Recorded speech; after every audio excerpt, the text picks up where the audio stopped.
நாம சாதி குடும்பங்களை பேசணும்னா உங்களுக்குள்ள ஒற்றுமை இருக்கா அப்படின்னு சொல்லி நம்ம போராட்டத்தையே அப்படியே சிதைச்சிருவாங்க. எல்லா நிலைகளிலும் நாம் உடன்படக்கூடிய கட்சி. இந்த உள் இடஒதுக்கீடு தொடர்பான இந்த பார்வையில் தேவேந்திர குல வேளாளர் மக்கள் நாங்கள் இந்த பிரிவிலிருந்தே வெளியேறுகிறோம் என்று சொல்கிறார்கள். நாம் அப்படியெல்லாம் போகாதீர்கள், எண்ணிக்கை சிதறிவிடும், நீங்கள் இந்த பட்டியலுக்குள்ளேயாகவே இருங்கள் என்று நாம் பேச முடியுமா? அவர்களிடத்தில் வலியுறுத்த முடியுமா? அவர்களுடைய முடிவு. ஆக ஒருவர் பட்டியலிலிருந்தே போகிறோம் என்று சொல்வதுதான் எண்ணிக்கை குறைவு, எண்ணிக்கை பலவீனம். அருந்ததியர்கள் இந்த பட்டியலிலிருந்து போக விரும்பவில்லை. இந்த பட்டியலுக்குள்ளாகவே எங்களுக்கான இடஒதுக்கீடை தாருங்கள் என்றுதான் கேட்போம்.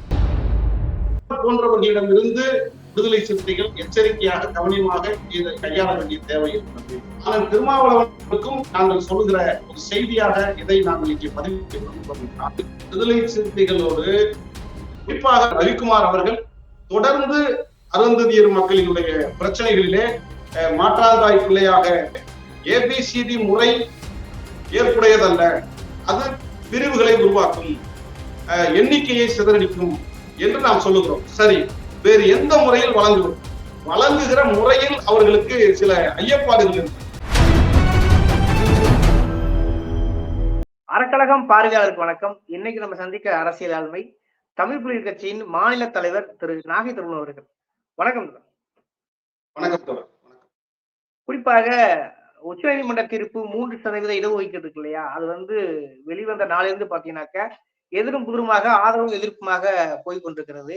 இதற்கிடையே விடுதலை சிறுத்தை கட்சியின் ரவிக்குமார் அவர்கள் தொடர்ந்து சில வாதங்களை முன்வைத்துக் கொண்டிருக்கிறார். இது தலித்துகளிடையே பிரிவினையை உருவாக்கும், இதை உள் ஒதுக்கீடு கொடுப்பதை கூட நாளைக்கு மாநிலத்திற்கு அந்த அதிகாரத்தை வழங்கக்கூடாது, அது ஒன்றியத்திடம் தான் இருக்க வேண்டும் என்கிற கருத்துக்கள் சொன்ன நாளிலிருந்து பாத்தீங்கன்னாக்க பல்வேறு சர்ச்சைகள் ஏற்படுகிறது. குறிப்பாக ரிவ்யூ பெட்டிஷனரை போயிருக்காங்க. இதெல்லாம் எப்படி பாக்குறீங்க நீங்க? வணக்கம். அருந்ததியர் உள் இடஒதுக்கீடு செல்லும், உள்ளிடஒதுக்கீடு வழங்குவதற்கு அந்தந்த மாநிலங்களுக்கு அதிகாரம் உண்டு என்கிற வரலாற்று சிறப்பு மிக்க தீர்ப்பை கடந்த 1ஆம் தேதி உச்ச நீதிமன்றம் வழங்கியதை நாம் அனைவரும் அறிவோம். அந்த தீர்ப்பை அனைத்து அரசியல் கட்சிகளும் வரவேற்றார்கள் என்பது மிக முக்கியமான ஒன்று. அதில் ஒன்றாக விடுதலை சிறுத்தைகள் கட்சியினுடைய தலைவர் அண்ணன் திருமாவளவன் அவர்களும் அந்த தீர்ப்பை வரவேற்றார். கூடுதலாக இந்த தீர்ப்பிற்கு விடுதலை சிறுத்தைகள் பங்கையும் அவர் விவரித்து பேசினார் என்பதை நாம் அறிவோம். இந்த தீர்ப்பை வரவேற்றதற்காக முதலில் அந்த கருத்தை நாம் வரவேற்க நான் கடமைப்பட்டிருக்கிறேன். அதே நேரத்தில் தீர்ப்பை வரவேற்ற பிறகு அதில் சில மாறுபட்ட கருத்துக்களை அல்லது முரண்பாடுகளை அண்ணன் ரவிக்குமார் அவர்களும் இன்னும் ஒரு சில இயக்கங்களும் முன்வைத்து கொண்டிருப்பதையும் நாம் பார்க்க முடிகிறது. இதில் ஒரு செய்தி மிக முக்கியமான செய்தியாக நாம் பார்க்கிறோம். இந்த தீர்ப்பை எதிர்ப்பவர்களாக இருக்கட்டும் அல்லது எதிர்ப்பவர்கள் ஒரு கருத்தை வைக்கக்கூடிய ஒரு விதம், இன்னொன்று தீர்ப்பை வரவேற்கிறார்கள், அதில் சில மாறுபட்ட கருத்துக்கள் இருக்கிறது என்று வாதம் வைப்பவர்கள் இரண்டாக பார்க்க வேண்டிய ஒன்றாக இருக்கு. உதாரணத்திற்கு மாயாவதி, ராம்விலாஸ் பாஸ்வான் உள்ளிட்ட வட மாநிலங்களில் இருக்கக்கூடிய தலைவர்கள் நேரடியாகவே இந்த தீர்ப்பை எதிர்க்கிறார்கள். எனவே அவர்களை நம்முடைய நேர் திசையில் வைத்து அணுகுவது என்ற ஒரு முடிவுக்கு நாம் வந்துவிடலாம். விடுதலை சிறுத்தைகளின் கட்சியை பொறுத்தவரை நேரடியாக எதிர்ப்பு இல்லை, நாங்கள் அதை வரவேற்கிறோம் என்று சொல்லுகிற காரணத்தினால் அதே சமயத்தில் அந்த கருத்திலிருந்து சில மாறுபட்ட கருத்துக்களை முன்வைக்கிற காரணத்தினால் அந்த கருத்தை இன்றைக்கு நாம் பரிசீலிக்க அல்லது அந்த கருத்திற்கு நாம் பதிலளிக்க கடமைப்பட்டிருக்கிறோம். தமிழ் புலிகள் கட்சியை பொறுத்தவரை இந்த தீர்ப்பை முழு மனதாக வரவேற்கிறது. அதே நேரத்தில் இந்த தீர்ப்பில் சொல்லப்பட்டிருக்கிற வர்ணாசிரமம் தொடர்பான கருத்துக்களையோ கிரிமிலேயர் தொடர்பான கருத்துக்களையோ தமிழ் புலிகள் கட்சி ஏற்கவில்லை. இது தீர்ப்பு வந்த நாளிலேயே தீர்ப்பை வரவேற்று கிரிமிலேயருக்கு எதிரான கண்டன பதிவு செய்த இயக்கம் தமிழ் புலிகள் கட்சி. தொடர்ந்து தமிழ் புலிகள் கட்சி சமூக நீதிக்காக, தமிழ் தேசிய ஓர்மைக்காக, பட்டியலின மக்களுடைய ஒற்றுமைக்காக பல களங்களில் நாம் களமாடி வருகிறோம் என்பதை நான் இந்த இடத்துல பதிவு செய்ய விரும்புகிறேன். இப்பொழுது வந்திருக்கிற தீர்ப்பு இந்தியா முழுவதும் இருக்கிற பட்டியலின மக்களில் மிக பின்தங்கி இருக்கிற மக்கள் கல்வி பொருளாதாரத்தில் முன்னேறுவதற்கான ஒரு அரிய வாய்ப்பாக அமையப்பட்டிருக்கிற தீர்ப்பாக நாம் இதை பார்க்க வேண்டியதாக இருக்கிறது. அதே நேரத்தில் அண்ணன் ரவிக்குமார் போன்றவர்கள் இந்த தீர்ப்பே ஆபத்தானது, இந்த தீர்ப்பு பட்டியலின மக்களுடைய ஒற்றுமையை சிதைக்கும், இந்த தீர்ப்பு பட்டியலின மக்களினுடைய அந்த எண்ணிக்கையை குறைத்து விடும் என்கிற ஒரு அச்சத்தை அல்லது ஒரு அச்சத்தை அவர்கள் வெளிப்படுத்தி இருக்கிறார்கள். எங்களை பொறுத்த மட்டும் நாங்க தெளிவா இருக்கிறோம். அப்படிப்பட்ட நிலை என்பது எந்த அடிப்படையில் என்று சொன்னால், ஒன்று பட்டியலின மக்களினுடைய எண்ணிக்கை குறைந்து என்கிற அச்சம், அதற்கான எந்த விதமான ஆதாரமும் இல்லை என்பதை நான் இங்கே பதிவு செய்ய விரும்புகிறேன். ஏனென்றால் மாநில அரசுக்கு அதிகாரம் உண்டு என்று வழங்கி இருக்கிற இந்த உச்சநீதிமன்றத்தினுடைய தீர்ப்பு என்பது மாநிலத்திலே இருக்கிற பட்டியல் சாதிகளை, குறிப்பிட்ட சாதிகளை இங்கிருந்து வெளியேற்றுவதற்கோ வேறு சாதிகளை இந்த பட்டியலுக்குள் கொண்டு வருவதற்கான அதிகாரத்தை மாநில அரசுக்கு வழங்கவில்லை. அது ரொம்ப மிக முக்கியமான ஒன்று. மாநில அரசுக்கு என்ன அதிகாரம் வழங்கப்பட்டிருக்கிறது என்றால், ஒரு மாநிலத்தில் இருக்கக்கூடிய பட்டியல் சாதிகளில் எந்தெந்த சாதிகள் பின்தங்கி இருக்கிறார்கள் என்பதை கண்டறிந்து அவர்கள் முன்னேறுவதற்கான வகையீடுகளை, முன்னுரிமை அடிப்படையிலான இடஒதுக்கீட்டை வழங்கலாம் என்பதை மட்டும்தான் இந்த தீர்ப்பில் வழங்கப்பட்டிருக்கிறதே ஒழிய பட்டியல் சாதியினர்களை சேர்ப்பதற்கோ நீக்குவதற்கோ அதிகாரம் இல்லை என்பதை நாம் முதலில் புரிந்து கொள்ள வேண்டும் என்று நான் கருதுகிறேன். என்பது மத்திய அரசிடம்தான் இருக்கிறது, குடியரசுத் தலைவரிடம்தான் இருக்கிறது. குடியரசுத் தலைவர் நினைத்தாலே ஒழிய ஒரு பட்டியல் பிரிவுக்குள் யாரையும் சேர்க்கவோ நீக்கவோ முடியாது என்பதை நாம் முதலில் தெளிவாக புரிந்து கொள்ள வேண்டிய அவசியம் நமக்கு இருக்கிறது. ஏன் இதை நான் குறிப்பிடுகிறேன் என்று சொன்னால், நீக்கிற அதிகாரம் சேர்க்கிற அதிகாரம் இல்லை என்கிற போதே அந்த எண்ணிக்கை சிதறல் என்பது கிடையாது. இப்பொழுது ஆகவே எண்ணிக்கை தொடர்பான அச்சம் நமக்கு தேவையில்லை என்ற முக்கியமான ஒன்று. இப்பொழுது வழங்கப்பட்டிருக்கிற தீர்ப்பு இந்திய அரசியலமைப்பு சட்டத்திற்கு எதிராகவோ குடியரசுத் தலைவருடைய உரிமைகளை பறிப்பதாக இல்லை. பட்டியலுக்குள்ளே இருக்கிற பிரிவுகளை யார் பின்தங்கி இருக்கிறார்கள் என்று அடையாளம் கண்டு இடஒதுக்கீடு வழங்குகிற உரிமை என்பது வழங்கப்பட்டிருக்கிற தீர்ப்பில் சொல்லப்பட்டிருக்கிறது. எனவே இது சேர்ப்பதற்கான, நீக்குவதற்கான அதிகாரம் வழங்கப்படவில்லை. எனவே எண்ணிக்கை சிதறல் என்பது முழுக்க வாய்ப்பே இல்லை என்பதை நான் இங்கே பதிவு செய்ய விரும்புகிறேன். மற்றொன்று, தீர்ப்பை வரவேற்கிறோம்.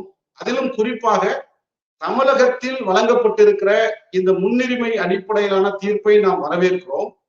அதே சமயத்தில் மாநில அரசுக்கு வழங்கி இருக்கக்கூடிய அதிகாரத்தை நாம் ஏற்கவில்லை. எனவே நாங்கள் மறுசீராய்வு செய்ய விரும்புகிறோம் என்று இன்றைக்கு முன்வைக்கிறார்கள். ஒரு சில இது போன்ற கருத்துக்களை முன்வைக்கிறார்கள். ஒன்றை தெளிவாக நான் இங்கே பதிவு செய்ய விரும்புகிறேன். தமிழகத்தில் வழங்கப்பட்டிருக்கிற உள்ளிடஒதுக்கீட்டை வரவேற்கிறோம், அதை ஏற்கிறோம்.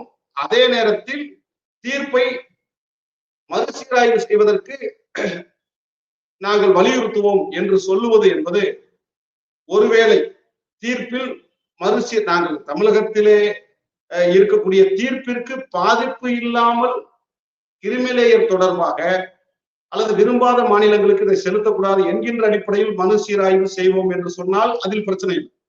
தமிழகத்தில் வழங்கப்பட்டிருக்கிற தீர்ப்பிற்கு எந்த விதமான குந்தகமும் விளைவிக்காமல் தீர்ப்பை மறுசீராய்வு செய்யுங்கள் என்று சொல்லிவிட்டால் அந்த கிளியர், அது முடிஞ்சிருச்சு. ஆனா தீர்ப்பை வரவேற்கிறோம், நாங்கள் மறுசீராய்வு செய்வோம் என்று சொன்னால் அந்த மறுசீராய்வில் ஒருவேளை ஏதேனும் மாற்றம் வந்தால் அந்த மாற்றத்தில் அருந்ததியர் உள் இடஒதுக்கீடும் பறிபோகும் என்பதுதான் நிதர்சனமான உண்மை. தீர்ப்பை ஆதரிக்கிறோம், மறுசீராய்வு செய்வோம் என்கிற இந்த மாறுபட்ட கருத்தில் ஒரு தெளிவான ஒரு பார்வையை முன்வைக்க வேண்டும், அல்லது தெளிவான கருத்துக்களை முன்வைக்க வேண்டும். அப்படி தெளிவான கருத்தை முன்வைக்காத காரணத்தினால்தான் தமிழகத்தில் ஒரு விமர்சனம் ஏற்படுகிறது என்பதை நான் இங்கே தோழமையோடு பதிவு செய்ய விரும்புகிறேன். மறுசீராய்வு என்பது எந்த அடிப்படையில் என்பதை தெளிவு செய்ய வேண்டும். ஏனென்றால் இந்த கடந்த நேற்றைய நடந்த ஆர்ப்பாட்டத்திலே கூட அண்ணன் ரவிக்குமார் அவர்கள் இந்த தீர்ப்பை முற்றிலும் முழுதாக ஒழிக்கப்பட வேண்டும் என்று அவர் வலியுறுத்தியிருக்கிறார். முற்றிலும் ஒழிக்கப்பட வேண்டும் என்றால் அந்த தீர்ப்புக்குள்ளாகத்தான் அரசியல் உள்ளிட ஒதுக்கீடும் இருக்கிறது. எனவே அதையும் ஒழிக்கப்பட வேண்டும் என்று சொல்லுகிறார் என்பதாக பொருள் கொள்ளப்பட்டுவிடும். அருந்ததியர் பக்கம் இருப்பதாக வலியுறுத்தி முழங்கி வருகிற அண்ணன் திருமாவளவனுடைய கருத்துக்கு எதிராக அண்ணன் ரவிக்குமார் அவர்கள் மொழியிருக்கிறார், பேசி வருகிறார் என்பதை விடுதலை சிறுத்தைகள் இதை பொறுப்புணர்வோடு கவனத்தில் எடுத்துக்கொள்ள வேண்டும் என்பதையும் நான் இந்த இடத்தில் பதிவு செய்ய விரும்புகிறேன்.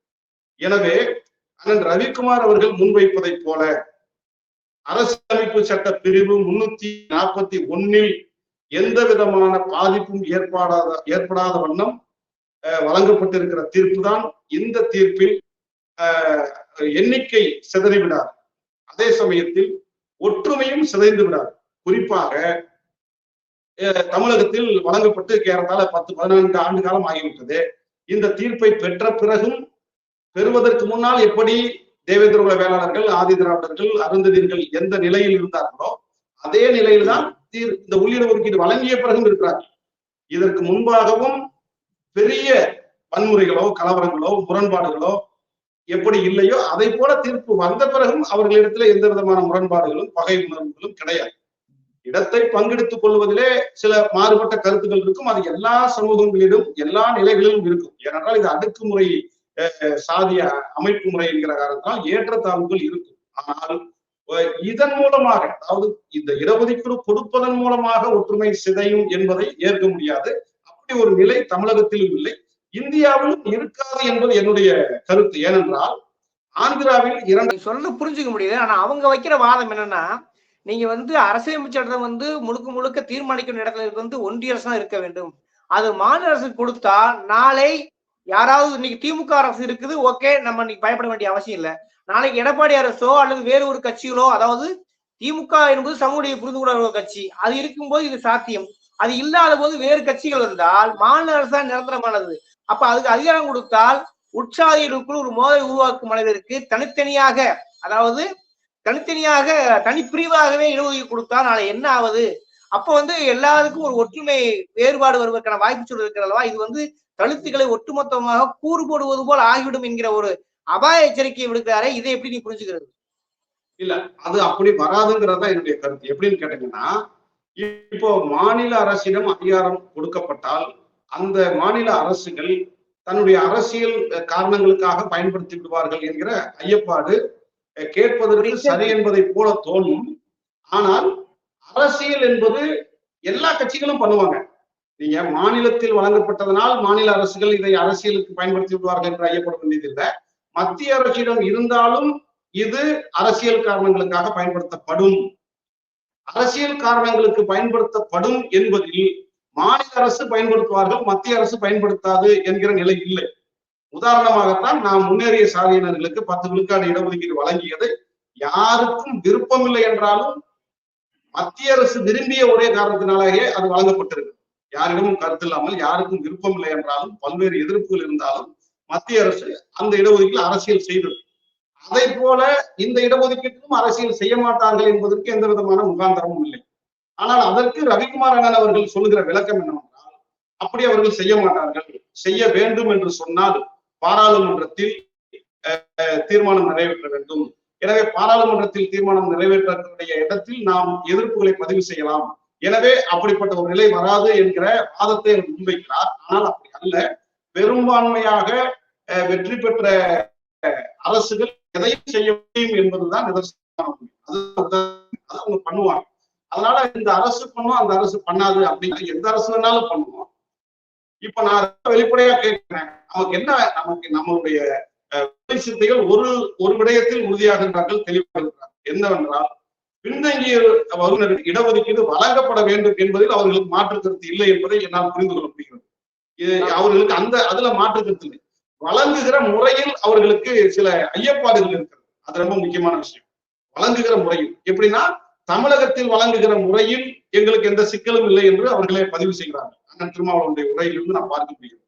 அதே சமயத்தில் வேறு மாநிலத்தில் வகைப்படுத்துகிறார்கள். கேட்டகரைசேஷன் என்கிற அந்த வகைப்படுத்துதல் முறையை தான் நாங்கள் எதிர்க்கிறோம். முறையை தான் நாங்கள் எதிர்க்கிறோம் என்று அவர்கள் பதிவு செய்கிறார்கள். Very clear. அப்பனா நாம என்ன செய்யணும்னா, இந்த மாதிரி ஏபிசி, இதுல எனக்கு மாறுபட்ட கருத்து இருக்கு, அது வேற விஷயம். ஒருவேளை விடுதலை சிறுத்தைகளுக்கு ஏபிசிடி என்கின்ற முறையில் மாறுபட்ட கருத்து இருக்குது என்று சொன்னால், வெளிப்படையாக தமிழகத்தை போல இந்தியா முழுவதும் வழங்குங்கள் என்று அவர்கள் சொல்லிவிட்டால் வேலை முடிந்துவிட்டது. தமிழகத்தில் வழங்கி இருக்கிற இந்த உள்ளிட ஒதுக்கீடு முறையை நாங்கள் வரவேற்கிறோம். இது மாதிரியான முறையை பிற மாநில அரசுகள் பின்படுத்தினால் எங்களுக்கு எந்த சிக்கலும் கிடையாது என்பதை அவர்கள் தெளிவுபடுத்த வேண்டும் என்பதில் இருந்து வரக்கூடிய சிக்கலாக நான் இதை பார்க்கிறேன். எனவே இந்த மாதிரியான ஒரு தெளிவை நாம் இந்த மக்களுக்கு கருத்துக்களாக முன்வைக்க கடமைப்பட்டிருக்கிறோம். இப்போ உதாரணத்திற்கு ஏபிசிடி முறை ஏற்புடையதல்ல, அது பிரிவுகளை உருவாக்கும், எண்ணிக்கையை சிதறடிக்கும் என்று நாம் சொல்லுகிறோம். சரி, வேறு எந்த முறையில் வழங்குவது? அதான் நம்மளுடைய கேள்வி. என்னன்னா, வழங்குறதுல பிரச்சனை கிடையாது. ஏபிசிடி முறையில வழங்க வேணாம்னு சொல்றீங்க, எந்த முறையில் வழங்குவது? அதைத்தான் இங்க இருக்கிற ஜனநாயக விஷயத்தில் நாம் எதிர்பார்க்கிறோம். அந்த முறையை அவர்கள் தெளிவுபடுத்தி விட்டால் இந்த விமர்சனங்களுக்கோ இந்த மாறுபட்ட சிந்தனைகளுக்கோ வேலையே இல்லை. எங்களை பொறுத்தவரை தமிழ் புலிகளுடைய நிலைப்பாட்டை இங்கே நான் பதிவு செய்ய விரும்புகிறேன். எங்களை பொறுத்தவரை பின்தங்கியவர்களுக்கு இடஒதுக்கீடு வழங்கப்பட வேண்டும். அது எந்த முறையிலாவது வழங்கப்பட வேண்டும். இப்பொழுது எப்படி வழங்க முடியும் என்றால், 2 முறையில் தான் வழங்க முடியும். ஒரு விஷயத்தை நல்லா புரிஞ்சுக்க. இடஒதுக்கீடு பின்தங்கியவர்களுக்கு வழங்கலாம்னு சொன்னா 2 வகையில தான் வழங்க முடியும். எந்த வகையில வழங்க முடியும்னா, ஒண்ணு தமிழ்நாடு ரோல் மாடல், அது உள்ளிட ஒதுக்கீடு முன்னுரிமை அடிப்படையிலான வகையில். இன்னொரு முறை பஞ்சாபில் வழங்கியதை போல, ஆந்திராவில் வழங்கி இருப்பதை போல ஏபிசிடி என்றோ ஏபி என்றோ அல்லது ஒவ்வொரு சாதிக்குமான தனித்தனி வகையீடு செய்தோம். ஒரு 2 முறை உள்ளிட ஒதுக்கீடாக வழங்க முடியும், தனி இடஒதுக்கீடாக வழங்க முடியும். 2 வகையிலும் எண்ணிக்கை சிதறாது. இப்ப உதாரணத்திற்கு ஆந்திராவில் ஏபிசிடி என்று அவர்கள் வகைப்படுத்தி வழங்கினார்கள் அல்லவா? ஏபிசிடி என்று வகைப்படுத்தி வழங்கியிருந்தாலும் 4 பிரிவிலும் இருப்பவர்களும் எஸ்சி தான். 4 பிரிவில் இருப்பவர்களும் எஸ்சி தான். 4 பேருக்கு வன்கொடுமை தடுப்பு சட்டம் பொருந்தும். 4 பேரும் அந்த பட்டியலிலே இருந்து வெளியேறவில்லை. அது ரொம்ப முக்கியம். எனவே எண்ணிக்கை சிதறாது. தனித்தனியா பிரிச்சிருவாங்க, சேரவே முடியாதா அப்படின்னா அப்படி இல்லை. அவர்கள் சேர்ந்துதான் இருக்கிறார்கள். இடஒதுக்கீடு 2000 2005 வரை வழங்கி இருக்கிற அந்த 5 ஆண்டு காலம் ஆந்திராவில் எந்த பிரச்சனையும் இல்லை, எந்த வன்முறையும் வெடிக்கல. அவங்களுக்குள்ள ஆந்திராவில் இதற்கு முன்பாக இடஒதுக்கீடு வழங்குவதற்கு முன்பாக என்ன உறவு முறை இருந்ததோ, மாலாக்களுக்கும் மாதிகாக்களுக்கும் செல்லிகளுக்கும் ஆதி ஆந்திராக்களுக்கும் என்ன உறவு முறை, என்ன ஒற்றுமை, என்ன அந்த கலாச்சார முறைகள் எல்லாம் இருந்ததோ, 5 ஆண்டு காலம் இடஒதுக்கீடு வழங்கிய பிறகும் அது நீடித்தது. இதுவரையிலும் மத்திய அரசிடம்தான் அது இருந்தது என்பதை நாம் மறுக்க முடியாது. ஆனால் மத்திய அரசு இதுவரை எந்த மாநிலத்திற்கும் அப்படி கொடுத்ததாக தெரியவில்லை. அல்லது இன்றைக்கு மாநில அரசிடம் தரக்கூடாது என்று சொல்லுபவர்கள் யாரும் மத்திய அரசிடம் இருக்கும் போது இப்படிப்பட்ட ஒரு சூழ்நிலையில் பிரித்து தர வேண்டும் என்று யாரும் மத்திய அரசை வலியுறுத்தியதாக தெரியவில்லை. ஆனால் இந்த வழக்கு நடந்து கொண்டிருந்த போதே தமிழ் புலிகள் கட்சி இது போன்ற சிக்கல்களை களைய அரசியலமைப்பு சட்டம் 341 ஒரு அரசியலமைப்பு சட்டம் திருத்தம் கொண்டு வர வேண்டும். இந்தியா முழுவதும் இருக்கிற பட்டியல் சாதி மக்களில் மிக பின்தங்கி இருக்கிற மக்களுக்கு இடஒதுக்கீடு சென்று அடையக்கூடிய வகையில் 341வது பிரிவில் திருத்தம் கொண்டு வர வேண்டும் என்று கடந்த 2012ஆம் ஆண்டு டெல்லியில் ஆர்ப்பாட்டம் நடத்திய கட்சி தமிழ் புலிகள் கட்சி. குறிப்பாக ரவிக்குமார் அவர்கள் தொடர்ந்து அருந்ததியர் மக்களினுடைய பிரச்சனைகளிலே மாற்றாந்தாய் பிள்ளையாக பார்க்கிறார்களோ என்கிற ஒரு ஐயப்பாடு நிலவுகிறது. எனவே அதனுடைய தொடர்ச்சியாக இந்த தீர்ப்பின் கருத்தாக இருந்துவிடக் கூடாது என்பதுதான் நாம் அனைவரும் அண்ணன் திருமாவளவன் அவர்களுக்கு வைக்கக்கூடிய ஒரு கோரிக்கையாக அல்லது ஒரு கருத்தாக இங்க நான் முன்வைக்க வேண்டிய கடமை இருக்கு. குறிப்பாக அவரு ரவிக்குமார் பயன்படுத்த வார்த்தையிலிருந்தே நான் சொல்றேன், கிரிமிலேயரை விட உள்ஒதுக்கீடு மிக ஆபத்தாக முடியும் அப்படிங்கிற அவரு தெளிவா பயன்படுத்துறாரு. அது மட்டும் இல்லாம இது பஞ்சாப்ல நீங்க எடுத்தீங்கன்னாக்கா, பஞ்சாப்ல பாருங்க 32% இருக்காங்க தலித்துகள். ஆனாலும் கூட அந்த ஒற்றுமையை சிறைக்கு வண்ணமாக தனிப்பிரிவுகளாக இருப்பதால் இன்னைக்கு ஒரு தனிப்பெரும்பான்மை ஆட்சி அமைக்க கூட அங்க முடியல. அதனால் இது தலித்தினுடைய ஒற்றுமையை பாதிக்கும். கிரிமினலை விட உள்ஒதுக்கீடு மோசமானதார்ல, இந்த வார்த்தை நீங்க எப்படி பாக்குறீங்க? இதை கிட்டத்தட்ட திரும்பவும் ஒத்துத்தானே பேசுறாரு, எப்படி புரிஞ்சுக்கிறது? அவருடைய கருத்து கருத்து நாம அப்படி பார்க்கணும். கிரிமினல் உள்ளிடஒதுக்கீடு ஆபத்தானதுன்னா உள்ளிட ஒதுக்கீடை பத்தின பார்வை அவர்களிடத்துல என்ன இருக்கு அப்படிங்கிறத நம்ம கேள்வியா கேட்க வேண்டியது. அது வந்து அதனால அவருடைய பார்வை தான் அல்லது அவருடைய கருத்து தான் ஆபத்தானது. உள்ளிட ஒதுக்கீடு தொடர்பு உள்ளிட ஒதுக்கீடுங்கிறது ஆபத்தானது அல்ல அப்படிங்கிறத நான் இங்க பதிவு செய்ய விரும்புறேன்.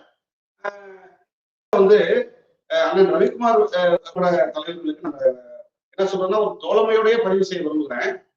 இடஒதுக்கீடு தொடர்பான சமூக நீதி வரலாறு அல்லது தமிழ் தேசிய இன உரிமைக்கான வரலாறு அல்லது இன்னும் நீங்க எந்த ஒரு டாபிக் வேணாலும் எடுத்துக்கோங்க, இது எல்லாமே நமக்கு தான் தெரியும்.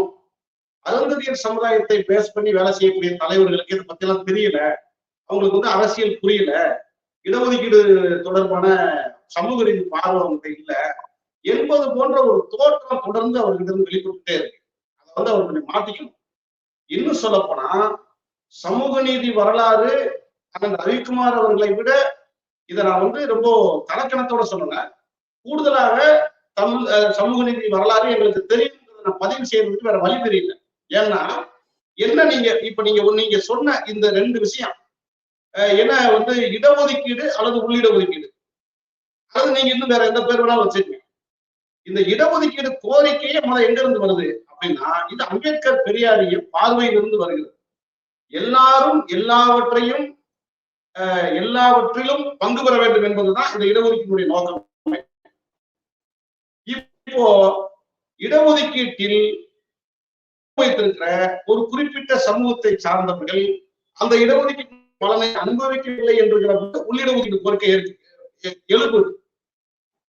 இப்ப நீங்க உள்ளிட ஒதுக்கீடு தவறுனா நீங்க எந்த இடஒதுக்கீடு நீங்க சொல்ல வரீங்க? அப்போ இந்த இருக்கக்கூடிய இந்த இடஒதுக்கீடு முறை விழுக்காட்டுல நம்ம 76% இருக்கிறதா நீங்க சொல்றீங்க. இந்த இதுதான் சரி, இதுல இருந்து உள்ளிட ஒதுக்கீடும் கொடுக்கக்கூடாது, தனி இடஒதுக்கீடும் கொடுக்கக்கூடாதுன்னு நீங்க சொல்ல வரீங்களா? எதை நீங்க வலியுறுத்துறீங்க? எது சமூக நீதி, எது ஜனநாயகம்? குறிப்பாக ஒரே கட்சியில் தலைவர் திருமாவளவன் ஒரு முடிவும் ரவிக்குமார் ஒரு முடிவும் எடுக்க முடியுமா? அல்லது ஒரு திருமாவளவன் கூட நேற்று பேசும்போது பார்த்திருப்பீங்க, அந்த ஆர்ப்பாட்டத்துல நாங்கள் அருந்ததியர் மக்களுக்கு எப்பொழுதும் இடையூறாக இருந்ததில்லை, நேரடியாக எப்பொழுதும் அவருக்கு ஆதரவாக தான் இருந்திருக்கிறோம். ஏன் இந்த 3% இடஒதுக்கீடு கொடுக்கும்போது நாங்கள் சமத்துவங்காத்த பெரியார் என்ற பட்டத்தை கொடுத்தது நாங்கள் தான்ங்கிற பல்வேறு வரலாறு தவிர சொல்றாரு, மாற்றுக்கட்டே இல்லை. ஆனாலும் கூட ரவிக்குமார் இப்படி தொடர்ந்து வந்து ஒரு உள்முரணை உருவாக்குவது போல் சித்தரித்துக் கொண்டிருக்கிறார். திரும்பவுமே நேற்று பேசும்போது பாத்தீங்கன்னாக்க ஒட்டுமொத்த தனித்துள்ள ஒற்றுமையை வந்து சிதைக்கும், அதனால் மாநில அரசு கூடாதுங்கிறத தெளிவா இருக்கிறார். இப்ப இந்த முரண்பாட்டை எப்படி புரிஞ்சுறீங்க? இறுதியா இல்ல என்ன சொல்ல வரீங்க? ரொம்ப சிம்பிள். விடுதலை சிறுத்தைகளோடு எல்லா நிலைகளிலும் நாம் உடன்படக்கூடிய கட்சி.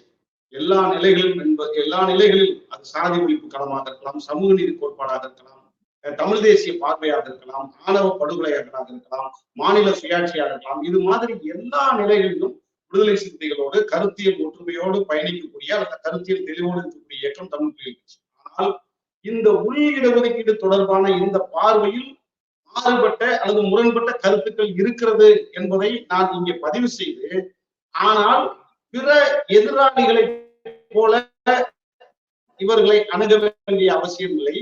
இவர்களிடத்தில் எடுத்து சொல்லி அந்த பார்வையை மாற்றக்கூடிய வாய்ப்பு இருக்கிறது என்ற தொழிலிருந்து நான் பதிவு செய்ய விரும்புவது, போன்றவர்களிடமிருந்து விடுதலை சிறுத்தைகள் எச்சரிக்கையாக கவனமாக இந்த போன்ற இடஒதுக்கீடு பார்வையை கையாள வேண்டிய தேவை இருக்கிறது.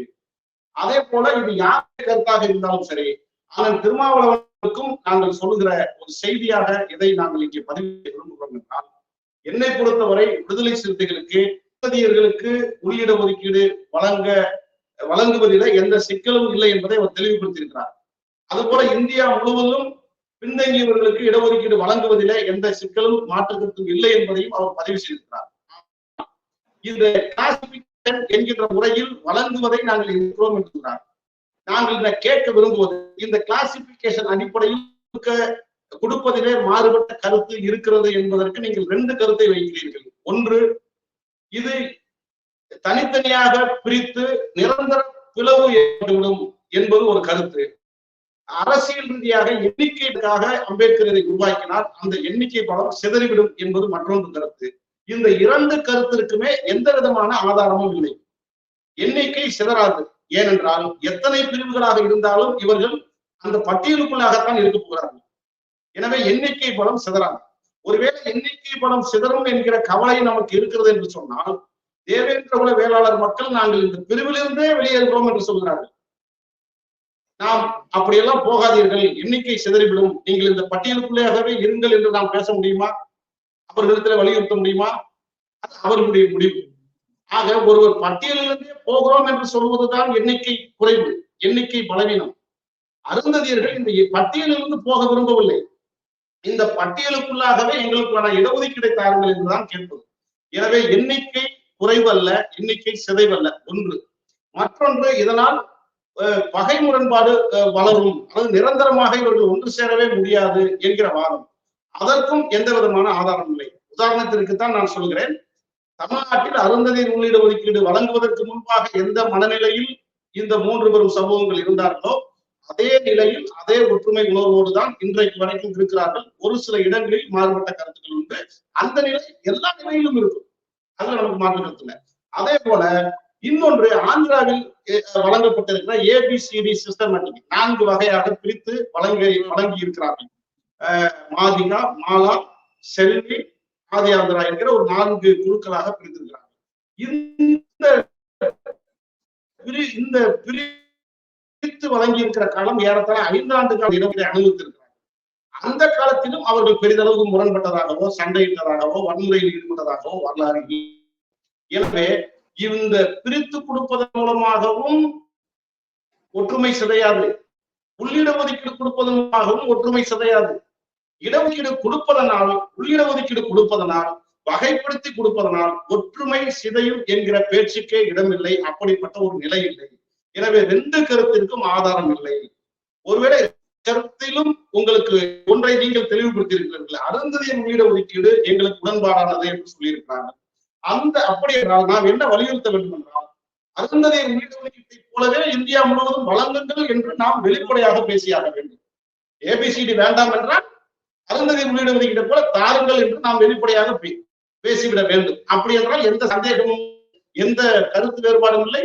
விடுதலை சிறுத்தைகள் இடஒதுக்கீடு தெளிவாக இருக்கிறார்கள், அது நமக்கு மாறுபட்ட கருத்து இல்லை.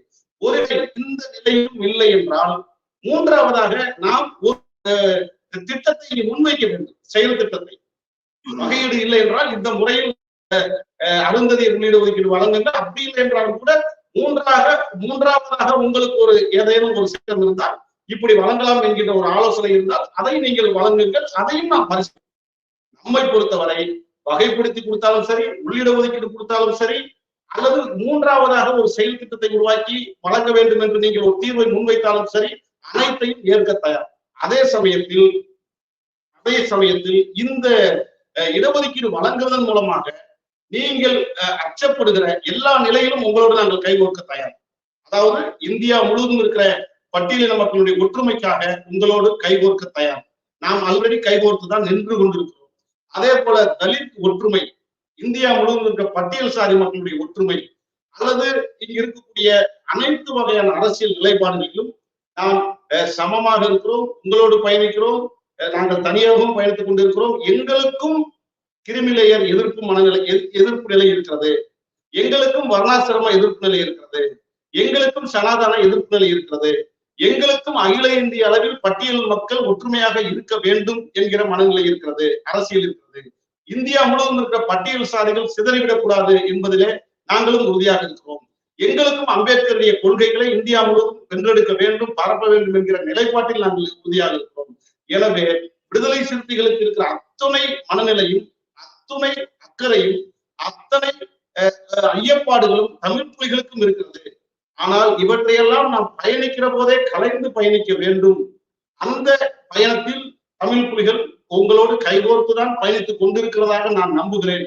இனிமேலும் உங்களோடு பயணிப்பதாகத்தான் நாங்கள் களப்பணி செய்வதற்கான ஆயுத பணியிலும் இருக்கிறோம். எனவே இந்த உள்ளிட ஒதுக்கீடு தொடர்பான இந்த கருத்தியலில் மாற்றம் தேவைப்படுகிறது. அல்லது மாற்றம் இல்லை என்றால் செயல் திட்டங்களை வெளிப்படையாக அறிவிக்க வேண்டிய கடமை இருக்கிறது என்பதை மட்டும் இந்த நேரத்தில் நான் பதிவு செய்வது என்னுடைய கடமை என்று நான் கருதுகிறேன். ஓகே, இந்த 3 இடஒதுக்கீடு என்பது ஒரு ஒரு நல்ல விவாதங்களை உருவாக்குகிறது நான் கருதுகிறேன். இப்படியான ஒரு விவாத சூழல் ஏற்படும் போதுதான் ஒரு கூர்மையான தீர்வை நோக்கி நம்ம அடைய முடியும் என்றும் நம்பிக்கை. சமூக நீதி குறித்த ஒரு மறுபார்வையை இந்த 3 இடஒதுக்கீடு என்பது உருவாக்குகிறது என்று நான் நம்புகிறேன். இதை அப்படியே மக்களின் பார்வைக்கு விட்டு விடுகிறேன். இந்த கூர்மையான விவாத சூழல் அறக்கலத்துக்கான நேரம் ஒதுக்கியதற்கு நன்றி. நன்றி, வணக்கம்.